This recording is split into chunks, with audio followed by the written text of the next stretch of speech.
At the stroke of the midnight hour, Question is whether you want to be you or everybody I else. still have a dream. Patria o muerte. ബീഹാറിലെ ഔറംഗാബാദ് ഇന്നറിയപ്പെടുന്നത് ഛത്രപതി സാംബാജി നഗർ എന്നാണ്. ഉത്തർപ്രദേശിലെ അലഹബാദ് എന്നറിയപ്പെടുന്നത് പ്രയാഗ്രാജ് എന്നാണ്. Mughal gardens എന്നറിയപ്പെടുന്നത് അമൃത് ഉദ്യാൻ എന്നുമാണ്. ഇപ്പോഴിതാ ആൻഡമാന്റെ തലസ്ഥാനമായ പോർട്ട് ബ്ലെയർ ഇനി മുതൽ അറിയപ്പെടാൻ പോകുന്നത് ശ്രീ വിജയപുരം എന്നാണ്.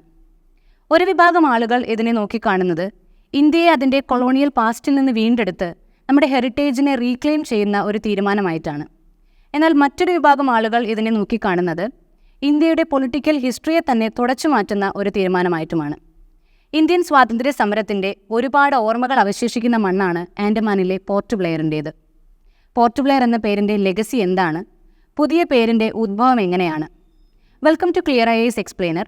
നമ്മൾ ഇന്ന് നോക്കാൻ പോകുന്നത് പോർട്ട് ബ്ലെയർ എന്ന പേരിൻ്റെ ചരിത്രവും അതിൻ്റെ പ്രസക്തിയുമാണ്.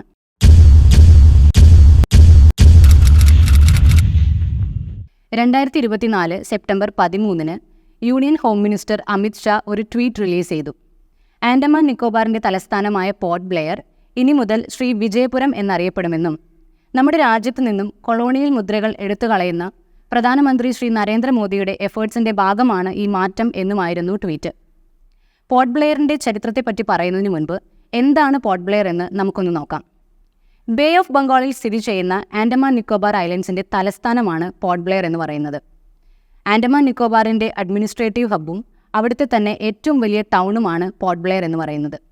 Naval base, coast guard, air force installation തുടങ്ങിയവയ്ക്ക് പ്രസിദ്ധമായ ഈ സിറ്റിക്ക് ഇന്ത്യയുടെ ഡിഫൻസ് സ്ട്രാറ്റജിയിൽ വളരെ വലിയ പങ്കാണുള്ളത്. മോഹൻലാലിൻ്റെ കാലാപാനി എന്ന സിനിമയിലൂടെ മലയാളികൾക്കെല്ലാം സുപരിചിതമായ സെല്ലുലാർ ജയിൽ പോർട്ട് ബ്ലെയറിനെയും പ്രശസ്തമാക്കി.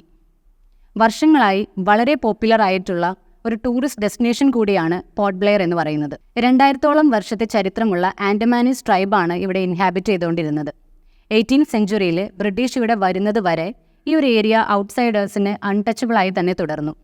ഈ ഒരു ഏരിയയുടെ സ്ട്രാറ്റജിക് ഇമ്പോർട്ടൻസ് മനസ്സിലാക്കിയ ബ്രിട്ടീഷ് അവരുടെ കോളനികൾ ഇവിടേക്കും കൂടെ എക്സ്പാൻഡ് ചെയ്യാനായിട്ട് തീരുമാനിച്ചു. ഈ ദ്വീപിനെ മാപ്പ് ചെയ്യാനും സർവേ ചെയ്യാനും ഒക്കെ നേതൃത്വം നൽകിയിരുന്നത് ബ്രിട്ടീഷ് നേവൽ ഓഫീസർ ആയിട്ടുള്ള ലെഫ്റ്റനന്റ് ആർച്ചിബാൾഡ് ബ്ലെയർ എന്ന വ്യക്തിയായിരുന്നു. 1789 south east bay of great ആൻഡമാനിലെ ചാത്തം ഐലൻഡിൽ ഇവർ കോളനി സ്ഥാപിക്കാനായിട്ട് തീരുമാനിച്ചു. ഈ ഐലൻഡിന് അവർ പോർട്ട് ബ്ലെയർ എന്ന് പേര് നൽകി.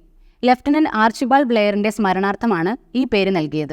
AD 1000 കാലഘട്ടത്തിൽ സുമാത്ര തലസ്ഥാനമായിരുന്ന ശ്രീവിജയ സാമ്രാജ്യത്തിന്റെ കീഴിലായിരുന്നു ആൻഡമാൻ നിക്കോബാർ ദ്വീപുകൾ. AD 1014 തെക്കേ ഇന്ത്യ മുഴുവൻ ചോള സാമ്രാജ്യം വ്യാപിച്ച കാലഘട്ടം. ഈ കാലഘട്ടത്തിൽ രാജേന്ദ്ര ചോള ഒന്നാമൻ ആൻഡമാൻ നിക്കോബാറിനെ ആക്രമിച്ച് കീഴടക്കുന്നു. പിന്നീട് അദ്ദേഹം തന്റെ നേവൽ ബേസായി ഈ ഒരു മേഖലയെ ഉപയോഗപ്പെടുത്തുന്നു. 1755 ഡാനിഷ് ഈസ്റ്റ് ഇന്ത്യ കമ്പനിയാണ് ആൻഡമാൻ നിക്കോബാർ ഐലൻഡിലെത്തുന്ന ആദ്യത്തെ യൂറോപ്യൻ ശക്തി എന്ന് പറയുന്നത്. അവരിവിടെ വരുന്നു, കോളനികൾ സ്ഥാപിക്കുന്നു. എന്നാൽ മലേറിയ പൊട്ടിപ്പുറപ്പെട്ടതോടുകൂടെ അവർക്കിവിടം വിട്ട് പോകേണ്ടി വരുന്നു. പിന്നീട് 1789 ബ്രിട്ടീഷ് ഈസ്റ്റ് ഇന്ത്യ കമ്പനികൾ വരുന്നു, അവരും ഇവിടെ കോളനികൾ സ്ഥാപിക്കുന്നു. 1796 വരെ അവരിവിടെ തുടരുന്നു. എന്നാൽ വീണ്ടും പകർച്ചവ്യാധികൾ കാരണം അവർക്കും ഈ ദ്വീപ് വിട്ട് പോകേണ്ടി വരുന്നു. എന്നാൽ കാലാപാനി അഥവാ സെല്ലുലാർ ജയിൽ പോലുള്ളവയെല്ലാം ബ്രിട്ടീഷിന്റെ അധീനതയിൽ തന്നെ ഇവിടെ തുടർന്നു പോവുകയാണ് ചെയ്യുന്നത്. 1942 ജാപ്പനീസ് ആർമി ആൻഡമാൻ നിക്കോബാറിനെ ആക്രമിച്ച് കീഴടക്കുന്നു. പിന്നീട് ഒരു 3 വർഷക്കാലത്തോളം ജപ്പാന്റെ കീഴിലായിരുന്നു ആൻഡമാൻ നിക്കോബാർ ദ്വീപുകൾ. നേതാജി സുഭാഷ് ചന്ദ്രബോസിന്റെ നേതൃത്വത്തിലുള്ള ഇന്ത്യൻ നാഷണൽ ആർമി ജപ്പാന്റെ സഖ്യം ചേരുന്നത് ഈ ഒരു കാലഘട്ടത്തിലാണ്. ഈ ദ്വീപിൽ INA ഉയർത്തിക്കൊണ്ടുവരികയും അതുപോലെ തന്നെ 1943 ഡിസംബർ 30 സ്വതന്ത്ര ഇന്ത്യയുടെ പതാക ഇവിടെ ഉയർത്തുകയും ചെയ്തു. ബ്രിട്ടീഷ് ആധിപത്യത്തിൽ നിന്നും സ്വതന്ത്രമാകുന്ന ആദ്യത്തെ ഇന്ത്യൻ പ്രദേശം എന്ന നിലയ്ക്ക് ആൻഡമാൻ നിക്കോബാർ ഏറെ പ്രാധാന്യമർഹിക്കുന്നു. ചോള സാമ്രാജ്യം ഭരിച്ച രാജേന്ദ്ര ചോളൻ ശ്രീ വിജയ സാമ്രാജ്യം കീഴടക്കി സ്വന്തമാക്കിയ പ്രദേശം, ഇന്ത്യയുടെ ആദ്യത്തെ നേവൽ ബേസ്, സ്വാതന്ത്ര്യ സമരത്തിന്റെ പ്രധാനപ്പെട്ട ഓർമ്മകൾ ഉറങ്ങുന്നിടം, ഇന്നത്തെ ഇന്ത്യയുടെ തന്ത്രപ്രധാനമായ ഭാഗങ്ങളിലൊന്ന്. കൊളോണിയൽ ഓർമ്മകൾ ഉണർത്തുന്ന പോർട്ട് ബ്ലെയർ എന്ന പേരിൽ നിന്നും നമ്മുടെ ഇന്ത്യയുടെ സമ്പന്നമായ പൈതൃകം ഓർമ്മിപ്പിക്കുന്ന ശ്രീ വിജയപുരം എന്ന പേരിലേക്ക്. പ്രധാനപ്പെട്ട സ്ഥലങ്ങളുടെയെല്ലാം പേര് മാറ്റുന്ന കേന്ദ്ര സർക്കാരിൻ്റെ ഈ തീരുമാനത്തെപ്പറ്റി നിങ്ങളുടെ അഭിപ്രായം എന്താണ്? കൂടുതൽ ക്ലിയർ IAS എക്സ്പ്ലെയിനർ വീഡിയോസുമായി വീണ്ടും കാണാം. Good bye.